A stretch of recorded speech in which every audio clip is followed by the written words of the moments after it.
کچھ لوگ کہتے ہیں 12 ربیع الاول کو حضور کی وفات ہے، اس دن جشن منانا کیسا؟ میرا پہلا جواب یہ ایٹم بم، باقی جواب بھی دیتا ہوں۔ پہلا جواب ہی ایسا، ساری عمر سوچتے رہے، وفات کا غم یا جشن وہ منائیں جن کے مر گئے، میرا نبی زندہ ہے۔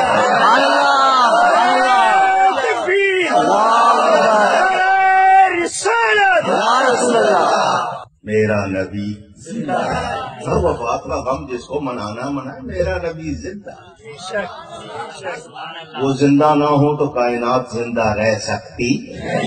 کتاب کا نام آب حیات، لکھنے والے جناب محمد قاسم نانوتوی، جن کو مدرسہ دیوبند کا بانی کہا جاتا ہے۔ انہوں نے پوری کتاب لکھی ہے، کیا نام ہے؟ آب حیات۔ وہ لکھتے ہیں ایک لمحے کو حضور مر جائیں کائنات نہیں رہ سکتی۔ پہلے ان کو جواب دو، پھر مجھے دے دینا۔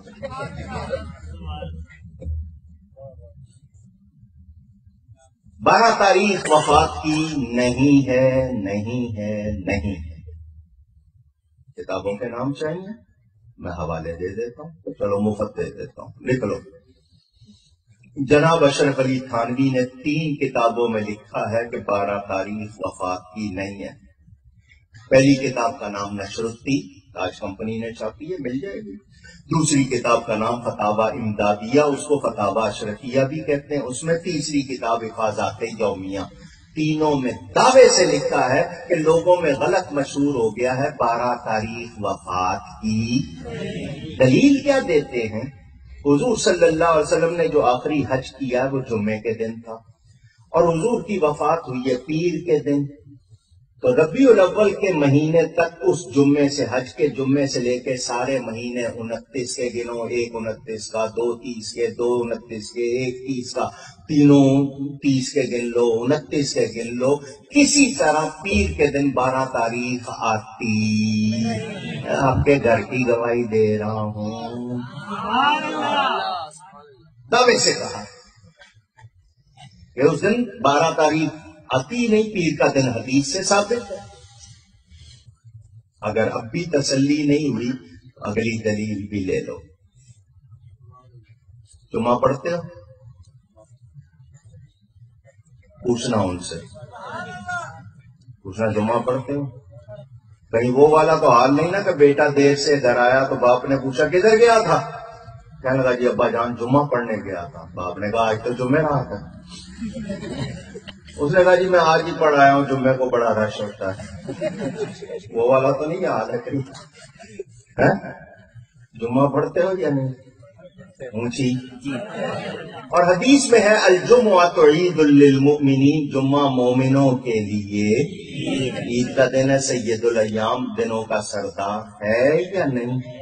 اب حدیث شریف میں ہے کہ حضرت آدم کی پیدائش بھی جمعہ کے دن ہوئی، وفات بھی جمعہ کے دن ہوئی۔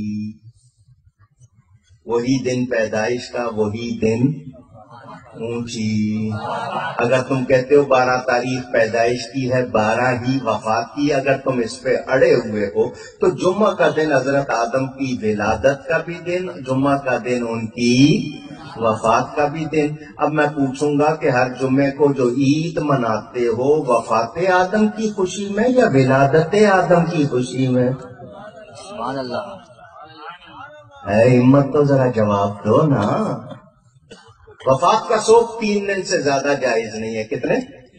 بیوی کے لیے ہے کہ شوہر کی وفات کے بعد 4 مہینے 10 دن 130 دن عدت کرے گی، 3 دن۔ اللہ نے حضرت آدم کی ولادت کی خوشی باقی رکھی، ہر جمعے کو عید بنا دیا۔ جب حضرت آدم کی ولادت کا جشن ہر ہفتے منا رہے ہیں، نبی کا کیوں نہ منائیں؟ میرے نبی تو حضرت آدم کے بھی سردار ہیں۔ سوچنے کی بات۔ اب اتنے جواب دے دیے ہیں، اب بھی تسلی نہیں ہوئی تو آؤ سامنے، کیونکہ میں نے یہ آپ کی تسلی کے لیے دیے کہ آپ کو شک نہ پڑے۔ ان کے لیے میرے پاس اور بڑے جواب ہیں، سبحان اللہ۔ وہ اسی زبان میں دوں گا جس زبان میں وہ آئیں گے بات کریں گے۔ اور ان کے پاس اس کا کوئی جواب نہیں ہوگا، یہ بھی دعویٰ کر رہا ہوں. مجھے اپنے اوپر ناز نہیں ہے، میرا نبی سچا ہے، مجھے نبی کی صداقت پر یقین ہے، اور مجھے یقین ان کے خلاف کوئی بات کرے گا مجھ سے جیت سکتا. سمجھ آ رہی ہے بات؟ تو میں نے تو پہلا ہی جواب دے دیا، وفات کا جشن وہ منائیں جن کے مر گئے میرا نبی. اللہ وکفا والصلاة والسلام علی من لا نبی بعد. معزز و محترم ناظرین حضرات، مولانا کوکب نورانی صاحب کا ایک ویڈیو دیکھنے کا اتفاق ہوا جو جشن عید میلاد النبی صلی اللہ علیہ وسلم کے حوالے سے نبی اکرم صلی اللہ علیہ وسلم کی تاریخ وفات کے بارے میں تھا، اور ان میں انہوں نے یہ دعویٰ کیا کہ جواب میں دے رہا ہوں، ان کے کوئی جوابات مخالفین کے پاس نہیں ہیں. لہٰذا ہم نے ضروری سمجھا کہ ہم ان کے اشکالات پر مختصر کچھ گفتگو کر لیں.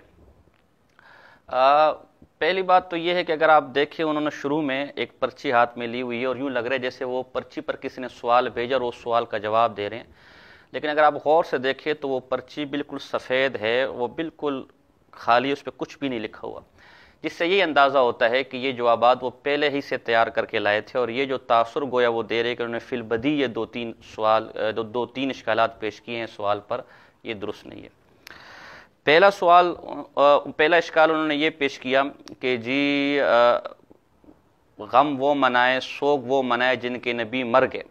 ہم نبی کو زندہ مانتے ہیں، ہم حیات النبی صلی اللہ علیہ وسلم کے قائل ہیں، اور پھر اس کے لیے حجت الاسلام مولانا قاسم نانوتوی رحمہ اللہ کا حوالہ بھی دیا، جس سے کم یہ تو ثابت ہو گیا کہ علماء دیوبند بھی حیات النبی صلی اللہ علیہ وسلم مانتے. اور اس اشکال کو انہوں نے ایٹم بم کہا کہ یہ ایٹم بم ہے، حالانکہ انتہائی سطحی قسم کی بات ہے جو انہوں نے کی ہے. پہلی بات تو یہ کہ سوگ اور غم کے حوالے سے ایک مغالطہ ہے جو یہ لوگ دیتے ہیں، جس کی میں وضاحت کرنا چاہتا ہوں. دیکھیں، ہمارے اگر لوگ یہ کہتے ہیں کہ 12 ربیع الاول نبی اکرم صلی اللہ علیہ وسلم کی وفات کا دن ہے، اس وقت غم ہونا چاہیے نہ کہ جشن اور خوشی. اس سے مراد یہ نہیں کہ وہ جس طرح ہمارے روافظ کرتے ہیں کہ باقاعدہ سوگ منائیں، باقاعدہ واویلا کریں، باقاعدہ غم بنائیں، بلکہ جو ایک دلی کیفیت ہوتی ہے کہ دل محزون ہوتا ہے، دل غمگین ہوتا ہے. اور جیسا کہ ایک آدمی کا اپنا والد فوت ہو جائے یا قریبی رشتہ دار فوت ہو جائے تو ٹھیک ہے، وہ گریہ وزاری تو نہیں کرتا، وہ سینہ تو نہیں پیٹتا اور وہ روتا دھوتا تو نہیں ہے، لیکن اس دن اس کے دل میں ایک غم ہوتا ہے جس کی وجہ سے اسے کوئی چیز اچھی نہیں لگتی، خوشی اچھی نہیں لگتی، جشن اچھا نہیں لگتا. ہماری مراد اس سے یہ ہوتی ہے. اب اس پر یہ کہنا کہ جی جشن غم وہ منائے جن کے مر گئے، اس پر میرا ان سے سوال ہے. سوال یہ کہ آپ کے والد صاحب علامہ شفیع اوکاڑوی صاحب وہ کیا فوت ہوئے ہیں یا نہیں، کیا وہ مرے ہیں یا نہیں؟ اگر تو نہیں تو پھر تو آپ نے زندوں کو دفن کیا، اور اگر وہ مر گئے، فوت ہو گئے، ان پر موت آ گئی، تو جس دن وہ فوت ہوئے کیا اس دن آپ غمگین تھے یا آپ جشن منا رہے تھے؟ اگر تو جشن منا رہے تھے تو میں اس کا فیصلہ عوام پر چھوڑتا ہوں کہ شاید دنیا میں کوئی بھی ایسا بے حیا بیٹا نہیں ہوگا جو اپنے والد کی فوتگی پر جشن منائے. اور اگر یقیناً آپ غمگین تھے، اس دن روئے دھوئے بھی ہوں گے، تو کیا آپ اپنے والد صاحب کو ولی مانتے کہ نہیں مانتے؟ اور کیا ولی کی حیات کے قائل آپ ہیں کہ نہیں؟ تو جب ولی زندہ ہے، اور جیسا کہ مولانا مرزا خان صاحب نے بھی ملفوظات میں لکھے کہ ولی مرتا نہیں ہے بلکہ ایک جگہ سے دوسری جگہ منتقل ہوتا ہے، ایک جہاں سے دوسری جہاں منتقل ہوتا ہے، تو جب وہ زندہ تھے، حیات تھے، تو اس وقت آپ نے غم کیوں منایا؟ یہ میرا سوال آپ سے. ایٹم بم تو آپ نے کوئی نہیں پھینکا، لیکن میں نے انشاءاللہ ایسے ایٹم بم آپ کی طرف پھینکے جس کا جواب تا قیامت آپ دینے کی ہمت نہیں کر سکتے. اگلی بات، یہ میرے پاس آپ کے شیخ الاسلام طاہر القادری صاحب کی کتاب ہے میلاد النبی صلی اللہ علیہ وسلم. اس میں وہ صفحہ نمبر 455 پر اور بلکہ 452 پر صحابہ رضی اللہ تعالیٰ عنہم کے لیے حضور صلی اللہ علیہ وسلم کا سانح ارتحال انتہائی غم انگیز تھا کا عنوان قائم کرتے ہیں، اور پھر لکھتے ہیں کہ تو صحابہ کرام پر غم و آلام کا ایک کوہ گراں ٹوٹ گیا، اس لیے جب ان کی زندگی میں 12 ربیع الاول کا دن آتا تو وصال کے صدمے تلے ولادت کی خوشی دب جاتی اور جدائی کا غم از سر نو تازہ ہو جاتا. یہ فرما رہے ہیں کہ صحابہ پر تو جب 12 ربیع الاول آتا تھا تو وہ غم کرتے تھے، وہ غمگین ہوتے تھے، وہ سوگ کرتے تھے، اور پھر حضرت صدیق اکبر رضی اللہ عنہ کے واقعات بیان کیے اور باقاعدہ حوالوں کے ساتھ بیان کیے، عمر فاروق کے واقعات بیان کیے، اور جناب جی حضرت سیدہ کائنات فاطمہ الزہرا رضی اللہ تعالیٰ عنہ کے واقعات بیان کیے، اس طرح دیگر کئی صحابہ کے، حضرت انس رضی اللہ تعالیٰ عنہ کے واقعات بیان کیے، اور آخر میں جو انہوں نے بڑی پتے کی بات کی وہ میں آپ کے سامنے نقل، اور باحوالہ یہ ساری باتیں کی۔ حضرت عبداللہ بن عمر نے کا واقعہ نقل کیا کہ صفحہ نمبر 482 پہ لکھتے ہیں صحابہ کرام رضی اللہ تعالیٰ عنہ کے دور میں جب بھی ولادت کا دن آتا تو جہاں انہیں حضور علیہ السلام کی ولادت کی خوشی ہوتی، وہاں غم و اندوہ کی کیفیات بھی زخم جدائی کو ہرا اور ماحول کو افسردہ کر دیتی، جس کے باعث ان کے لیے دھوم دھام سے جشن ولادت کا اہتمام کرنا ممکن نہ تھا۔ یہی کیفیات تابعین اور تبع تابعین کے ادوار میں بھی رہیں۔ تو یہ تو کہہ رہے ہیں کہ صحابہ کرام رضوان اللہ تعالیٰ علیہم اجمعین وہ تو غم مناتے تھے، وہ تو سوگ مناتے تھے، اور آپ کہتے ہیں کہ سوگ وہ منائے، غم وہ منائے، غم وہ کریں کہ نبی مر گئے، تو کیا صحابہ کا یہ عقیدہ تھا کہ معاذ اللہ نبی ابھی زندہ نہیں؟ اس سوال کا جواب آپ نے دینا۔ پھر اگلی بکراتی جو آپ نے کی ہے کہ جی مولانا شریف علی تھانوی صاحب رحمہ اللہ نے لکھا ہے کہ 12 ربیع الوفات ہے، اور وہ اس لیے کہ جمعے کے دن ذو الحجہ آیا، تو اس کے بعد تینوں 30 کے مہینے اگر آپ شمار کریں، محرم، صفر، تو وہ کسی طور پر بھی جو ہے وہ، اور ذو الحجہ کو بھی 30 کا شمار کریں یا 29 کا شمار کریں، تو کسی طور پر بھی پیر کے دن حضور کی وفات نہیں بنتی، اس لیے کہ پیر کے دن حضور کی وفات یہ تو اتفاقی مسئلہ ہے۔ دراصل اس کا جواب بھی میں آپ کو آپ کے گھر سے دینا چاہوں گا۔ یہ فتاوی رضویہ ہے، جلد نمبر 26 ہے، اس کی رضا فاؤنڈیشن سے چھپی، لاہور سے، اور ہر جگہ سے مل سکتی ہے، آپ مکتبوں میں جا کے معلوم کر سکتے ہیں۔ سب سے پہلے تو میں آپ کے اپنے جو آلات ہیں میں اس کا حوالہ دوں گا، جو آپ کہتے ہیں نا کہ 12 ربیع الوفات نہیں ہے، نہیں ہے، نہیں ہے، 3 دفعہ آپ نے کہا کہ 12 ربیع الوفات نہیں ہے، تو میں آپ کے گھر سے حوالہ دے رہا ہوں۔ مولانا احمد خان صاحب جو آپ کے اعلیٰ حضرت ہیں وہ لکھتے ہیں الجواب صفحہ نمبر 415، قول مشہور و معتمد جمہور 12 ربیع الاول شریف ہے۔ جمہور کا قول اور جو ہے مشہور اور معتمد جس پر اعتماد کیا گیا وہ حضور کی وفات 12 ربیع الاول ہے۔ ابن سعد نے طبقات میں بطریق عمر بن علی مرتضی رضی اللہ تعالیٰ عنہ امیر المومنین مولا علی کرم اللہ وجہ الکریم سے روایت کی ہے۔ اب یہ 12 ربیع الاول کی جو تاریخ وفات ہے یہ خود حضرت علی کرم اللہ وجہہ سے روایت ہے۔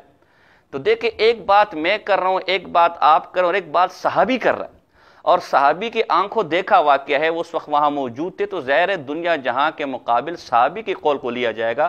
تو آپ کے اعلیٰ حضرت 12 ربیع الاول کی وفات کو حضرت علی رضی اللہ تعالیٰ عنہ جیسے جلیل القدر صحابی سے ثابت کر رہے ہیں، جو خود حضور علیہ السلام کے زمانے میں موجود تھے، ان کی آنکھوں کے سامنے یہ واقعہ ہوا، اور اسی کو جمہور کا قول کہہ رہے ہیں اور اسی کو معتمد کہہ رہے ہیں۔ اور مولانا احمد خان صاحب اپنے وسائل شریف صفحہ نمبر 24 پہ لکھتے ہیں کہ میرا دین و مذہب جو میری کتابوں سے ظاہر ہے اس پر عمل کرنا ہر فرض سے عام فرض ہے۔ اور آپ کے رئیس التحاریر مولانا حسن علی رضوی صاحب وسائل شریف پہ جو اعتراضات ہے اس کے دفاع میں لکھتے ہیں کہ دین سے مراد عقیدہ ہے اور مذہب سے مراد مسائل ہے۔ تو یہ بھی آپ کے عالت کی کتابوں کا مسئلہ ہے، اس پر عمل کرنا ہر فرض سے عام فرض ہے، لہٰذا آپ کے بڑوں کے ہاں جمہور کے نزدیک تاریخ وفات 12 ربیع الاول ہے، اور یہی تاریخ وفات خلیفہ راشد خلیفہ چہارم علی کرم اللہ وجہہ سے منقول ہے۔ اور یہ جو آپ نے کہا کہ جی ذو الحجہ اس تاریخ کو ہوئی تھی اور پھر 30 مہینے کرو تو یہ کرو تو وہ کرو تو پیر کی دن کسی صورت بن ہی نہیں سکتی، افسوس کاش کہ آپ دوسروں کی کتابیں پڑھنے کے بجائے ذرا اپنے گھر کی بھی کتابیں پڑھ لیتے۔ اس کا جواب بھی آپ کے اعلیٰ نے اپنی فتاوی رضویہ صفحہ نمبر 421 پہ دیا ہوا ہے۔ اس میں لکھتے ہیں کہ امام ابن کثیر نے یوں توجیہ فرمائی ہے کہ مکہ معظمہ میں ہلال ذو الحجہ کی رویت شام 4 شنبہ کو ہوئی، 5 شنبہ کا غزہ اور جمعہ کا عرفہ، مگر مدینہ طیبہ میں رویت دوسرے دن ہوئی تو ذی الحجہ کی پہلی جمعہ کو ٹھہری، اور تینوں مہینہ ذی الحجہ محرم صفر 30 کے ہوئے تو غرہ ربیع الاول 5 شنبہ اور 12ویں 2 شنبہ آئی۔ یعنی مکہ میں جس دن رویت ہوئی تھی مدینے میں اس سے اگلے دن رویت ہوئی، جمعے کے دن یکم ذو الحجہ ٹھہرتا ہے، تو اگر آپ جمعے کو یکم ذو الحجہ مانیں اور پھر تینوں مہینوں کو ذو الحجہ کو، صفر کو اور ربیع الاول کو 30 مہینوں کا مانیں، صفر اور محرم کو اور ذو الحجہ کو 30 دنوں کا مانیں، تو ربیع الاول 12 تاریخ پیر کے دن بنتی ہے۔ تو جو اشکال آپ نے کیا تھا اس اشکال کا جواب ہم نے آپ ہی کی کتابوں سے دے دیا۔ اگلا اشکال آپ نے یہ کیا کہ بھئی جمعے کی دن حضرت آدم علیہ السلام کی پیدائش بھی ہوئی، اور جمعہ کے دن آدم علیہ السلام فوت بھی ہوئے، لیکن جمعہ کو عید کا دن کہا گیا، آدم علیہ السلام کی ولادت کی خوشی میں عید کا دن کہا گیا، خوشی منانے کہا گیا، یہ بھی آپ نے بالکل غلط بیانی سے کام لیا ہے۔ جمعہ کو عبادت کا دن ٹھہرایا گیا آدم علیہ السلام کی نہ تو پیدائش کی وجہ سے اور نہ ہی وفات کی وجہ سے، یہ ایک شرعی امر ہے۔ جیسے دیگر مذاہب کے لیے مختلف عبادات کے دن تھے، تو جمعہ کا دن مسلمانوں کی عبادت کے لیے مقرر کر دیا گیا۔ اس میں نہ تو کسی کی پیدائش کی وجہ ہے نہ کسی کی فوتگی کی وجہ، یہ آپ نے بالکل جھوٹ بولا ہے۔ کسی حدیث میں یہ بات نہیں ہے کہ جمعہ کے دن کو اس لیے عید کا دن قرار دیا گیا ہے کہ وہ آدم علیہ السلام کی پیدائش کا دن ہے، بالکل جھوٹ آپ نے بولا، کسی حدیث میں ایسی بات نہیں ہے، بلکہ اس کو عید کا دن اس لیے کہا گیا کہ جیسے عید میں لوگ عبادات کے لیے جمع ہوتے ہیں اور عبادات کرتے اپنے رب کو یاد کرتے ہیں، تو ہر ہفتے یہ جمعہ کا دن یہ اس واسطے کہ یہاں لوگ جمع ہو اور عبادات کریں۔ یہ آپ کی تیسرا ڈھکوسلا تھا، یہ میں نے اس کا جواب دیا ہے۔ اور یہ جو آپ نے کہا کہ جی میں دعوے سے کہہ سکتا ہوں، کوئی اس کا جواب نہیں دے سکتا، الحمدللہ ہم نے انتہائی مختصر وقت میں آپ کو جواب دیا۔ اور آپ نے پھر آگے ایک اور بات کی ہے کہ جی اس لیے کہ مجھے یقین ہے کہ میں رسول اللہ صلی اللہ علیہ وسلم کی حمایت میں بات کر رہا ہوں اور فریق مخالفت میں، تو معاذ اللہ اگر آپ جشن عید میلاد النبی منانے کے انکار کو حضور علیہ السلام کی مخالفت کہہ رہے ہیں، یا جشن عید میلاد النبی صلی اللہ علیہ وسلم کو نہ منانا حضور کی مخالفت کہہ رہے ہیں، تو آپ کے حکیم الامت مفتی احمد یار گجراتی صاحب نے جال حق کے اندر، آپ کے مولانا عبدالسمیع رامپوری صاحب نے انوار ساتیہ میں، دونوں نے لکھا ہے کہ صحابہ، تابعین اور تبع تابعین کے زمانے میں جشن عید میلاد النبی نہیں ہوتا تھا۔ تو میرا سوال ہے کہ کیا وہ حضور علیہ السلام کے مخالف تھے معاذ اللہ جو آپ اتنی بڑی بات کر رہے ہیں؟ اور یہ جو آپ نے بات کی کہ جشن وہ منائے جن کے نبی مر گئے، ہمارے نبی تو زندہ ہے، آخر اس سے مقصد آپ کا کیا ہے؟ کیا آپ حضور علیہ السلام پر وفات نہیں مانتے، موت کا آنا نہیں مانتے؟ اگر تو ایسی بات ہے تو یہ نصوص قطعیہ کا انکار ہے، آپ توبہ کریں، لیکن ہم سمجھتے ہیں کہ آپ نے گفتگو جہالت کی وجہ سے کی ہے۔ اور اب آخر میں ایک ایٹم بم آپ کو دینے جا رہا ہوں جس کا جواب انشاءاللہ تا قیامت آپ نہیں دے سکتے۔ اول تو آپ قرآن و حدیث سے ثابت کریں گے کہ 12 ربیع الاول کو جشن عید میلاد النبی منانا، جلوس نکالنا، جھنڈیاں نکالنا اور جو فلانا ڈمکانا ہوتا ہے، وہ نہ کرنے والا حضور علیہ السلام کا مخالف ہے۔ اور پھر آپ ثابت کریں گے کہ جو ڈرامے تماشے 12 ربیع الاول کے دن آپ کرتے ہیں وہ صحابہ نے بھی کیا، حضور نے بھی کیا معاذ اللہ، تابعین اور تبع تابعین نے بھی کیا، اور مولانا احمد خان بریلوی نے بھی کیا۔ آپ نے تو دعویٰ کیا، میں آپ کو چیلنج دیتا ہوں کہ انشاءاللہ اس کا ثبوت آپ تا قیامت نہیں دے سکتے۔ اور دوسرا ایٹم بم، مولانا احمد خان صاحب نے فتاوی رضویہ قدیم جلد نمبر 3 میں لکھا ہے کہ شیخ عبد القادر جیلانی رحمہ اللہ کا قول ہے کہ میرے قول و فعل کے خلاف کرنے والے کی دنیا بھی برباد ہے اور آخرت بھی برباد ہے۔ اور شیخ عبد القادر جیلانی رحمہ اللہ نے غنیۃ الطالبین میں جہاں محرم الحرام کے فضائل لکھے مہینے کے، اس میں لکھا ہے کہ حضور علیہ السلام کی ولادت 10 محرم الحرام کو ہوئی ہے۔ اب آپ ولادت 10 محرم الحرام کو نہیں مانتے تو گویا شیخ عبد القادر جیلانی رحمہ اللہ کے قول و فعل کے خلاف کر رہے ہیں۔ اور احمد خان صاحب لکھتے ہیں کہ جو ان کے قول و فعل کے خلاف کرتے اس کی دنیا بھی برباد ہے اور آخرت بھی برباد ہے۔